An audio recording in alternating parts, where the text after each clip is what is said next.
Y'all, something ain't adding up about Angie Stone's demise and the deets coming out. Let's just say they're looking really sus. People are already asking questions, and the more you dig, the sketchier it gets. So grab a seat. Let's talk about it. So Grammy-nominated R&B legend Angie Stone passed away on Saturday morning in a car crash in Montgomery, Alabama. She was 63. Now her voice was iconic and touched so many people across generations. Angie first hit the scene back in the late 70s as part of the groundbreaking hip-hop trio, The Sequence. Fun fact is, they were one of the first all-female groups to drop a rap single, Funk You Up, in 1979. Later on, she also slayed the game with her vocals in the R&B group Vertical Hold in the early 90s. After making waves with The Sequence and Vertical Hold, Angie Stone kicked off a successful solo career. Back in 93, Vertical Hold even landed on the R&B Top 40 with Seems You're Much Too Busy. But Angie, let's just say she was just getting started. Now, Stone's label, SRG/ILS, said she was heading back to Atlanta after a show in Mobile, Alabama, when tragedy struck. According to authorities, her Mercedes-Benz Sprinter van flipped over on Interstate 65 and was then hit by a semi-truck. Angie, who was a passenger along with other musicians, didn't make it. She was the only one who lost her life, while 8 others were injured. While the crash is still under investigation, fans have begun to raise eyebrows about the circumstances surrounding her death, especially because some weeks ago, Angie took to the internet to share some dark secrets about UMG. In a clip from December 2024 that's making the rounds again, Angie Stone didn't hold back. She called out Universal Music Group, UMG, accusing them of mishandling her royalties for years. In the video, Angie said, "All my publishing, royalties, mechanicals, they've basically been stolen. Turns out, Universal Music Group has been collecting all my money this whole time." Angie also said she was going to do everything possible to get her money back from UMG, including going the legal way, but unfortunately, she was unalive even before she had the chance to get what was stolen from her. A lot of my publishing, a lot of my royalties, my mechanicals, they have all pretty much been stolen. After 40-something years in the business, I'm like, where are my royalties going? Because I'm not getting this. Come to find out, Universal Music has been receiving all my royalties, all my mechanicals. They've taken pretty much everything. They've stolen, I won't say stolen, but they have taken all the monies that were due to me. But that's not all. In another video that was shared in September 2024, Angie revealed how ending her relationship with D'Angelo affected her career. She said shortly after their relationship ended, everything kind of slowed down for her in her world of music. In fact, Angie alleged that someone admitted to her that he was assigned to destroy her reputation and make the public think that she was responsible for D'Angelo's addiction to drugs and alcohol. Put in charge of sending out letters everywhere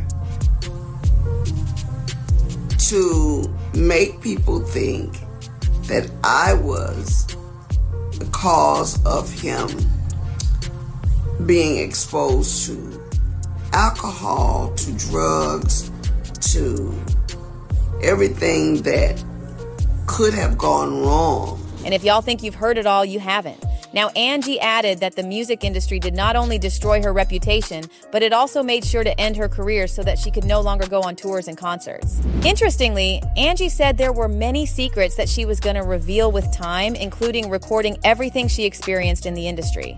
However, it looks like she has been silenced so that she doesn't ever reveal anything about the industry again. Anyways, it's not the first time someone has come out to reveal the dark side of the industry and they died. It happened to Prince and Michael. Which is why I'd like to hear from you. Do you think Angie was unalived because she was spilling way too much details to the public? Y'all leave your thoughts in the comment section below and follow this channel for more videos like this. Y'all, Dr. Umar's daughter just put him on blast for being a deadbeat dad, and the internet is in complete chaos right now.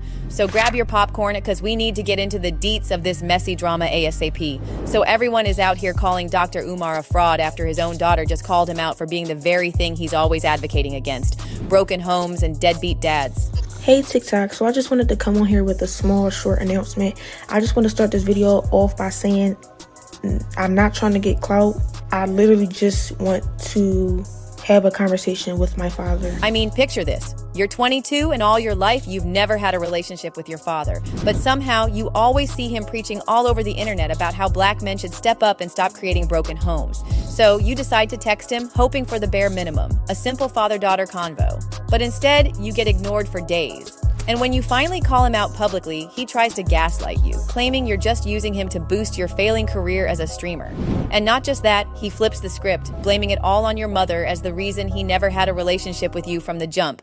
Because of course, he's Dr. Umar. Now, in the text that Dr. Umar's daughter Nisa sent to him, she was simply asking about her sister. And for those who don't know, Dr. Umar has publicly stated before that he has 2 children with 2 different women, all out of wedlock. So, Nisa wanted to connect with her half-sister and asked Dr. Umar if he had her number. And y'all, that's where things went south, because the message got delivered, but there was never a response. He literally left her text on read for almost a week until she decided to take matters into her own hands. But y'all, that wasn't even the worst part. From the text Nisa sent, it was clear that Dr. Umar didn't even have his own daughter's number saved. Like, that's how absent he is in her life. I mean, what happened to Black Queens Forever? Now, a lot of people were so disappointed because they couldn't believe that the same Dr. Umar who has been out here preaching to Black men and women alike was being called out by his own daughter, saying his name wasn't even on her birth certificate to begin with. And I don't know about y'all, but that's just next level crazy. My biological father is Dr. Umar. He has another daughter. I tried to contact him about, getting to know my sister on my dad's side. I asked him if he knows her or if he has her number. He ignored me and never responded. I'm 22 years old now. My dad has never been to anything important, no graduation, no birthday parties, nothing. Now, a lot of people wanted to believe so badly that it was all lies and that Nisa was just trying to tarnish Dr. Umar's name, but it turns out everything she alleged was true. She even had the paperwork to prove he was her biological father. And to top it all off, Dr. Umar also came out with a response, trying to defend himself against the allegations. Trying to build your struggle streamer career off of my back? Coming up out of nowhere? Acting like you've been looking for me. But y'all, it didn't end there, because Dr. Umar doubled down on his statement by saying, please ask that little girl to stand on business by asking her mother to join in on a 3-way conversation about why her father hasn't been present in her life. And y'all, there's more. Dr. Umar also claimed he has nothing to hide about the entire situation and told people to stop capping. But y'all, the wildest part had to be Dr. Umar accusing his daughter of using his name for clout. Now, y'all, this drama is obviously far from over, but I want to hear your thoughts on this whole situation. I mean, would y'all have ever thought that Dr. Umar would be the one getting dragged on the internet for being a deadbeat dad?